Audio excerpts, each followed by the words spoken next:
के लिए फख्र ये अली नस्बी है।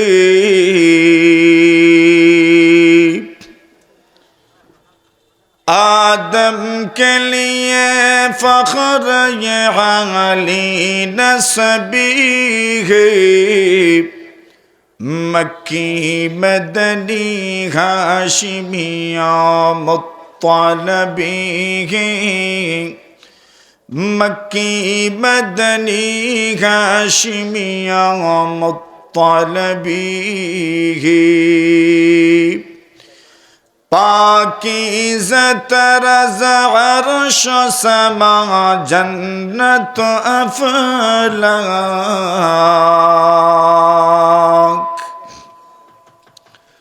पाकीज़ तरज़ अर्श समा जन्नत अफ़लाक। आराम गही पाक रसूले अरबी है।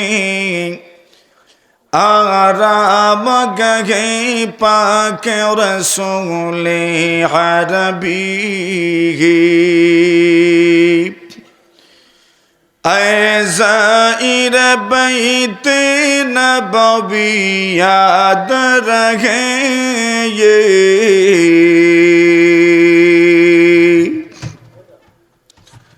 ऐ ज़ाइर बैत नबवी याद रहे ये। बेक़ाइद या जंबिश लब बेअदबी है।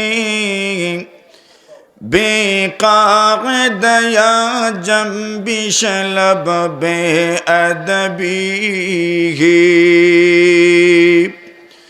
आग सत कदम पसत नज़र पसत सदा हो। ख़ाबिद यगा रूह रसूले अरबी है। ख़ाबिद यगा रूह रसूले अरबी है। ला इलाहा इल्लल्लाह। ला इलाहा इल्लल्लाहु मुहम्मदुर रसूलुल्लाह।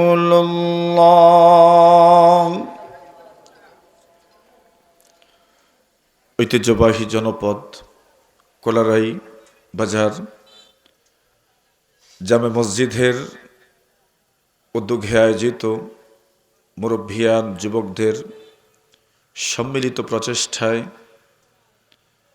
আয়োজিত আজকের এই তাফসীরুল কুরআন মাহফিলের সম্মানিত সভাপতি মুআজ্জাজ মুকাররম হযরত উলামায়ে কেরাম, মুরব্বী সাহেবান, যুবক ভাইয়েরা, পর্দানিশীন অত্যন্ত শ্রদ্ধেয় সম্মানিত মা ও বোনেরা,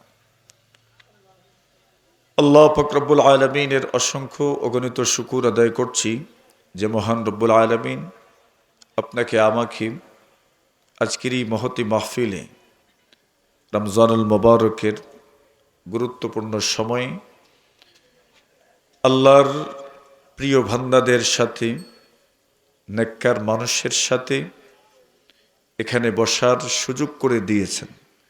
এজন্য প্রাণ খুলে মন খুলে আমরা কালিমাতুশ শুকরের নজরানা পেশ করছি। আমরা সকলেই পড়ি আলহামদুলিল্লাহ।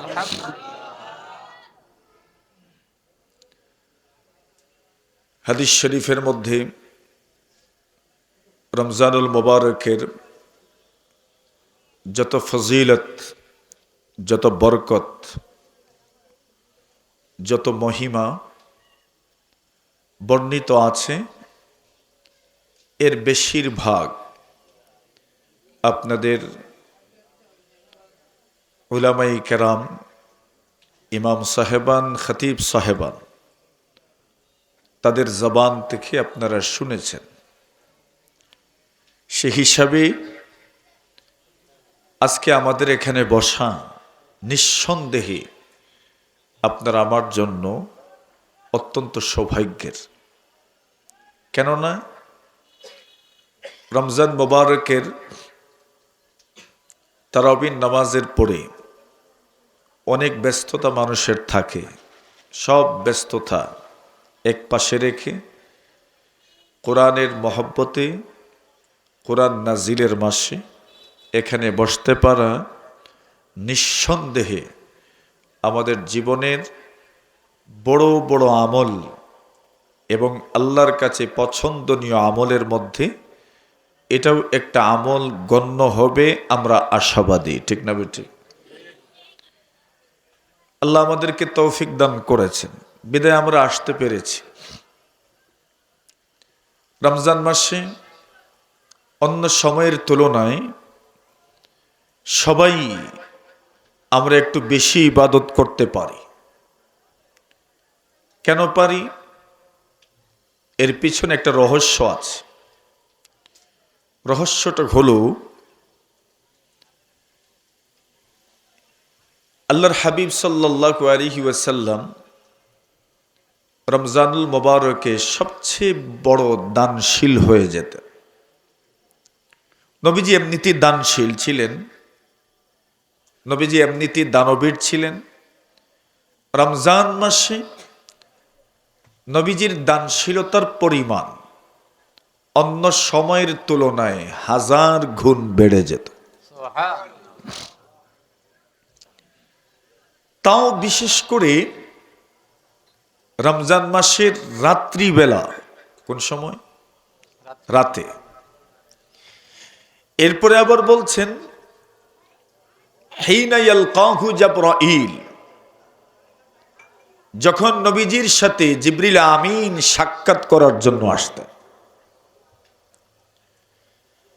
এবার এই তথ্য আমাদের জানা দরকার, জিবরিল আমিন রমজান মাসে নবীজির সাথে সাক্ষাৎ করার জন্য আসতেন কোন সময়? ওয়াকানা ইয়ালকাহু ফি কুল্লি লাইলাতিন মিন রমাদান, রমজান মাসের প্রত্যেক রাত্রে আল্লাহর ফেরেশতা জিবরিল আমিন নবীজির সাথে সাক্ষাৎ করার জন্য আসতেন। তাহলে জিবরিল আমিন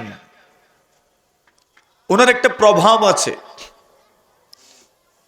নবী আকরাম সাল্লাল্লাহু আলাইহি ওয়াসাল্লামের কাছে যখন ওহী নিয়ে আসলেন, নবীজি বলছিলেন মা আনা বিকারিন, আমি তো পড়ুয়া মানুষ নই, আমি তো পড়তে জানি না। জিবরিল আমিন চাপ দিলেন, একাধারে 3 বার চাপ দিলেন। অতঃপর নবীজি তার রবের নামে পড়তে শুরু করলেন। এর মানে কি বোঝা গেল? জিবরিলের সান্নিধ্য নেক ব্যক্তিত্ব, নেককার যে কোনো জাতিসত্তা, নেককার যে কোনো মাখলুকের সান্নিধ্য মানুষকে ইবাদতের লাইনে, আমলের লাইনে অনেক অনেক এগিয়ে নিয়ে যায়। এখানে আমাদের জানার বিষয় হলো, নবীজির কাছে তো জিবরিল আমিন আসতেন, নবীজি নিজে কোরআন তিলাওয়াত করে জিবরিলকে শোনাতেন, জিবরিল আমিন ও রসুলকে কোরআন তিলাওয়াত করে শোনাতেন। আমাদের কাছে কি জিবরিল আসেন? এটা একটা জানার ব্যাপার যে আমাদের কাছে তো জিবরিল আসেন না, আসার কথাও না। কিন্তু কি মনে হয় নবীজি তো দুনিয়া থেকে চলে গেলেন, জিবরিল আমিনও ইন্তেকাল করেছেন নাকি আছেন? এখন হুজুরে বলে আছেন না? নাই, আছেন।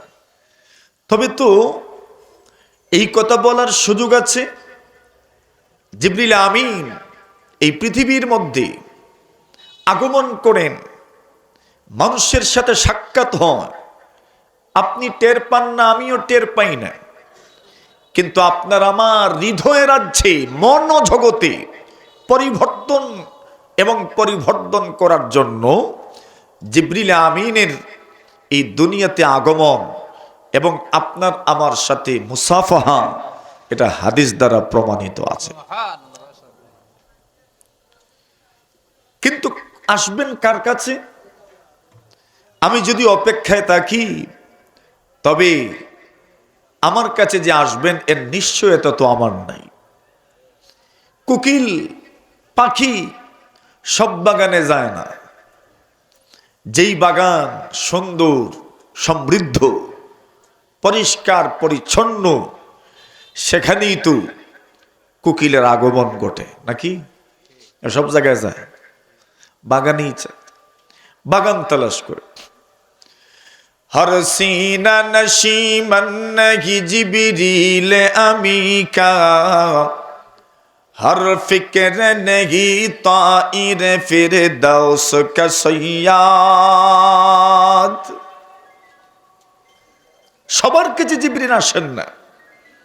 কিছু মানুষের দিল, কিছু মানুষের সিনা, কিছু মানুষের হৃদয় এত পাক, এত পবিত্র, এত পুত পবিত্র, আল্লাহর ফেরেশতাদের আগমন আসা যাওয়া হর হামেশা তাদের দিলে চলমান থাকে। সুবহানাল্লাহ। এই কথাটা বোঝার জন্য ছোট্ট একটা উদাহরণ হাদিসের আলোকে। এই হাদিসও আপনাদের ইমাম সাহেবান এবং খতিব সাহেবান আপনাদের সামনে বর্ণনা করেছে। ওয়ানাদা মুনাদিন ইয়া বাগিয়াল খাইরি আকবিল ওয়া ইয়া বাগিয়াশ শাররি আকসির ওয়ালিল্লাহি উতাকাউ মিনান নার। নবীজি বলেন, আল্লাহর পক্ষ থেকে একজন ফেরেশতা ঘোষণা করেন, ওয়ানাদা মুনাদিন ইয়া বাগিয়াল খাইরি আকবিল। আল্লাহর পক্ষ থেকে ফেরেশতা ঘোষণা করেন, আরে ও নেকি করনে ওয়ালা, নেক আমল করনে ওয়ালা, অগ্রসর হও। ফেরেশতা ঘোষণা করেন, ইয়া বাগিয়াশ শাররি আকসির। আরে ও গুনাহ করনে ওয়ালা, এতদিন তুমি গুনার রাজ্যে ডুবেছিলি, গুনার সাগরে তুমি নিমজ্জিত ছিলি। এবার রমজানুল মুবারকে আল্লাহর ফেরেশতার ঘোষণা মানুষের কর্ণকুহরে পৌঁছে যায়, দিলের মধ্যে ঢুকে যায়। আল্লাহর ফেরেশতাদের আহ্বান আল্লাহর বান্দার হৃদয় রাজ্যে ঝড় তুলে। আল্লাহর ফেরেশতা বলেন, ইয়া বাগিয়াশ শাররি আকসির। আরে ও গুনাহ করনে ওয়ালা, এইবার তো তুমি ক্লান্ত হয়ে যাও, থেমে যাও, থেমে যাও, আর গুনার দিকে পা বাড়ায়ও না। মনে রাখবেন, এই যে ঘোষণা শুধু শুধু কোনো মানুষকে আপনাকে আমাকে মেনশন করে দেওয়া হয় না, গোটা মানব জাতিকে সম্বোধন করে সেই ঘোষণা দেওয়া হয়, ইয়া বাগিয়াল খাইরি আকবিল। আর ও নেকি করনে ওয়ালা, অগ্রসর হও, অগ্রসর হও। আরে ও গুনাহ করনে ওয়ালা, তুমি থেমে যাও, থেমে যাও, থেমে যাও। এজন্য দেখবেন রমজান মুবারকে অদৃশ্যভাবে নেকির প্রতি অন্যরকম একটা আবেগ আর ভালোবাসা মানুষের দিলে সৃষ্টি হয়ে যায়, ঠিক কিনা? কেন কেন?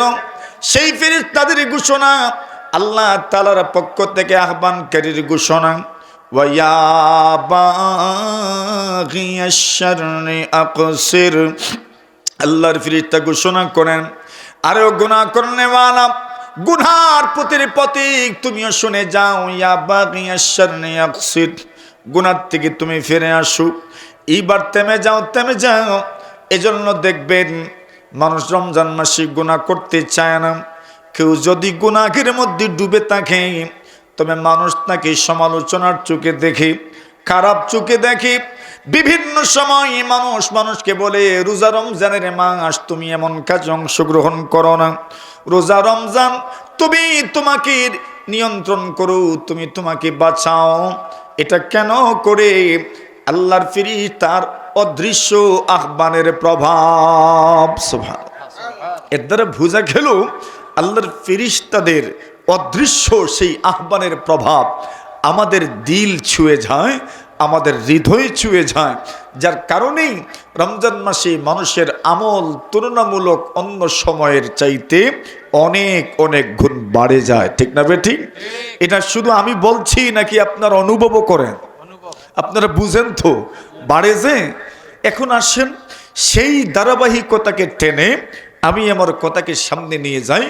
আমি যে বিষয়টা নিয়ে কথা বলতে চাই মূলত সেটা হচ্ছে রমজানুল মোবারকে আপনাদের আমল কি পরিমাণ আছে তা তো প্রত্যেকের জানা আছে।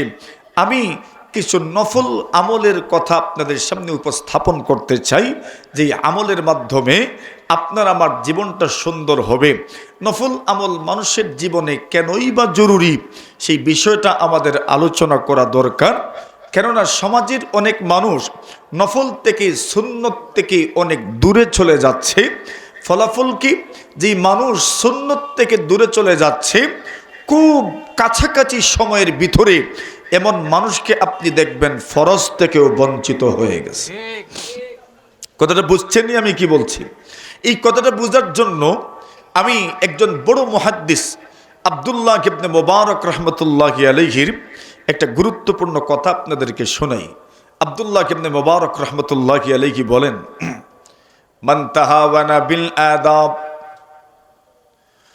কোন মানুষ যদি মুস্তাহাবির ব্যাপারে নফল আমলের ব্যাপারে উদাসীন হয়ে যায়, আব্দুল্লাহ ইবনে মুবারক রাহিমাহুল্লাহু তাআলা বলেন, উকিবা বিহিরমানিস সুনান, ওই ব্যক্তি নফল এবং মুস্তাহাব আমল থেকে বঞ্চিত হওয়ার কারণে, উদাসীন হওয়ার কারণে তার জন্য আল্লাহ প্রদত্ত শাস্তি হলো উকিবা বিহিরমানিস সুনান। মনে রাখবেন, এটাই কিন্তু ধারাবাহিকতা, একটার ফল আর একটা। আল্লাহর বান্দা বলেন, কোন মানুষ যদি নফলের ব্যাপারে উদাসীন হয়ে যায়, গাফিল হয়ে যায়, শৈথিল্য পরায়ণ হয়ে যায়, তবে তার শাস্তি হলো উকিবা বিহিরমানিস সুনান, ওই মানুষটাকে সুন্নত থেকে বঞ্চিত করে দেওয়া হয়। মানে ওই লোকটা সুন্নত থেকে বঞ্চিত হয়ে যায়। নফল ছেড়ে দিলেন, শাস্তি কি পেলেন? আপনি মনে মনে ভাববেন, আমি তো নফল আমল করি না, আমি নফল নামাজ পড়ি না, আমি তো মুস্তাহাব আমল করি না, কিন্তু আমি তো কোনো শাস্তির সম্মুখীন হলাম না। আপনি বুঝতেই পারেন নাই আপনার নফল এবং মুস্তাহাব আমল ছেড়ে দেওয়ার শাস্তিগুলো সুন্নত থেকে আপনি বঞ্চিত হয়ে যাবে। নাউজুবিল্লাহ বলেন। আপনি যদি আমাদের সমাজ ব্যবস্থা খুব ভালো করে আপনি অবজার্ভ করেন তো দেখবেন বাস্তবতা এমনই, যে মানুষ নফল থেকে মুস্তাহাব থেকে গাফিল হয়ে যায়, ওই লোকটা খুব নিকটতম ভবিষ্যতে সুন্নত থেকে বঞ্চিত হয়ে যায়। ঠিক না বেঠিক? এবার বলছেন, ওয়ামান তাহাওয়ানা বিসসুনান, কোন মানুষ যদি সুন্নতের ব্যাপারে উদাসীন হয়ে যায়, গাফিল হয়ে যায়, শৈথিল্য পরায়ণ হয়ে যায়, আল্লাহর বান্দা বলেন উকিবা বিহিরমানিল ফারাইদ। আল্লাহর বান্দা বলেন, কোন মানুষ যদি সুন্নত থেকে গাফিল হয়ে যায়, কোন মানুষ যদি সুন্নতের ব্যাপারে উদাসীন হয়ে যায়, এমন মানুষ সমাজে আছে না নাই? আছে মানে কি? আসি আরে কত কোন না আছে না? আসি মতন আছে না? আসি, হ্যাঁ আমরাই তো। ওয়ামান তাহাওয়ানা বিস, আমার কথা বুঝুননি আপনারা? ওয়ামান তাহাওয়ানা বিসসুনান, আব্দুল্লাহ ইবনে মুবারক বলেন, কোন মানুষ যদি সুন্নতের ব্যাপারে গাফিল হয়ে যায়, কোন মানুষ যদি সুন্নতের ব্যাপারে উদাসীন হয়ে যায়, আব্দুল্লাহ ইবনে মুবারক বলেন উকিবা বিহিরমানিল ফারাইদ, তার শাস্তি হলো ওই লোকটা অচিরেই ফরজ থেকেও বঞ্চিত হয়ে যাবে। ঠিক না? দেখবেন বাস্তবতা এমনই, সুন্নত যখন ছেড়ে দিবি, সুন্নতের গুরুত্ব যখন দিবে না, সুন্নতের ব্যাপারে যখন গাফিল হয়ে যাবে, মানুষ যখন বিভিন্ন আমলকে অ্যাভয়েড করে, কেন এটা সুন্নত, ধর এটা সুন্নত, এটা সুন্নত, এটা সুন্নত, তবে তার অনিবার্য পরিণতি কি? তার অনিবার্য পরিণতি হলো উকিবা বিহিরমানিল ফারাইদ, ওই ব্যক্তি ফরজ থেকেও বঞ্চিত হয়ে যায়। ঠিক না? এজন্য দেখবেন আল্লাহর কিছু বান্দা বান্দি জমিনের মধ্যে এমন আছে সুন্নতের গুরুত্ব দেয় না, এজন্য আল্লাহ তাআলা তাকে শাস্তি দেন, ফরজ থেকে বঞ্চিত করে দেন। এবার বলছেন ওয়ামান তাগাওয়ানা বিল ফারাইদ উকিবা বিহিরমানি মারিফাতিল্লাহ। আব্দুল্লাহ ইবনে মুবারক বলেন, এমন কঠিন একটা কথা বলেছেন, বাস্তবতার আলোকে কঠিন কথা বলেছেন। কোনো মানুষ যদি ফরজ থেকে বঞ্চিত হয়ে যায়, এমন কত মানুষ আপনার সমাজে আছে, আমার সমাজে আছে, আপনার ডানে আমার ডানে, আপনার বামে আমার বামে, আপনার সামনে আমার সামনে, আপনার পিছনে আমার পিছনে, আপনার বন্ধু বান্ধব আমার বন্ধু বান্ধব। কত মানুষ এমন আছে যারা ফরজ থেকে বঞ্চিত হয়ে যায়, ফরজের ব্যাপারে গাফিল হয়ে গেছে, ফরজের ব্যাপারে উদাসীন হয়ে গেছে। তার অনিবার্য পরিণতি হলো উকিবা বিহিরমানি মারিফাতিল্লাহ, ওই ব্যক্তির অন্তরে আল্লাহর পরিচয় আর থাকে না। নাউজুবিল্লাহ। এই যে দেখবেন বেশিরভাগ মানুষ যারা ফরজ ছেড়ে দেয়, সে আল্লাহ বলতে কিছু চিনেই না। চিনে বলতে কি, শুধু শব্দের দিক থেকে চিনে, বলতে পারে মুখ দিয়ে, অন্তরে আল্লাহর কোনো ধ্যানই তার থাকে না, আল্লাহর কোনো স্মরণই তার থাকে না। বাস্তব না বাস্তব বলেন? ওয়ামান তাহাওয়ানা বিল ফারাইদ উকিবা বিহিরমানি মারিফাতিল্লাহ।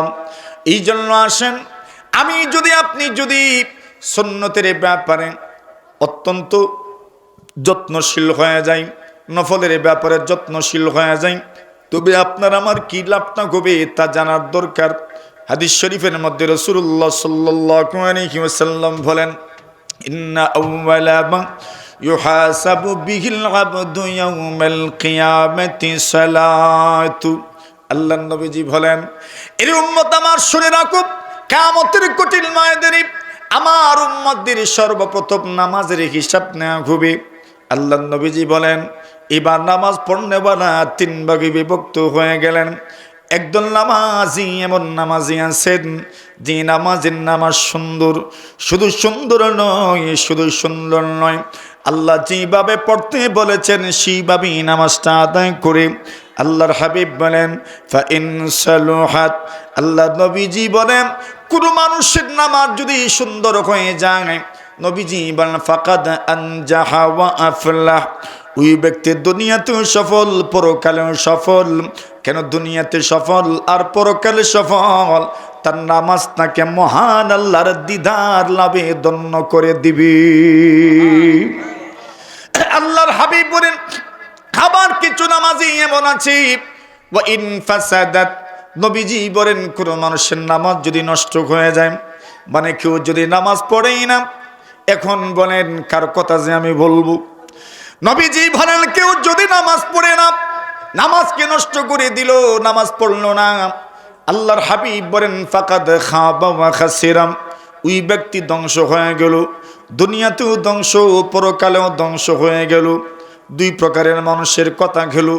তিন নম্বর প্রকারের মানুষ, যেমন আপনি আমি অনেকেই, আমরা নামাজ ছাড়িও না, আবার যেভাবে পড়া দরকার সেভাবেও পড়তে পারি না। আমার মনে হয় আমরা সকলেই এই দলভুক্ত, কথা বলেন ঠিক কিনা? আমাদের নামাজ এত সুন্দর নয়, আবার নামাজ ছেড়েও দেই না, সুন্দর করে খুব ভালোভাবে পড়তেও জানি না, আবার ছেড়েও দেই না, মানে আমাদের নামাজটা হলো অসম্পূর্ণ নামাজ। আল্লাহর হাবিব বলেন ফাইন ইনতাকাসা মিন ফারিদাতিহি শাই, আল্লাহর হাবিব বলেন কোন মানুষের নামাজের মধ্যে, তার ফরজের মধ্যে যদি কোনো ত্রুটি বিচ্যুতি পরিলক্ষিত হয়, ত্রুটি বিচ্যুতি যদি পাওয়া যায়, আল্লাহর রাসূল বলেন, আল্লাহর হাবিব বলেন, আল্লাহ তাআলা ফেরেশতাদেরকে সম্বোধন করে বলবেন উনজুরু হাল আবদি মিন তাতাওয়িন, আল্লাহ রব্বুল আলামিন বলবেন, ফেরেশতারা রে আমার, দেখো আমার বান্দার কোন আমল পাওয়া যায় কিনা, জি আমল নফল, জি আমল নফল, জি আমল মুস্তাহাব, কোন আমল তার জীবনে আছে কিনা। আল্লাহর ফেরেশতারা বলেন, মালিক হা হা পেয়েছি, তার নফল আমল আছে।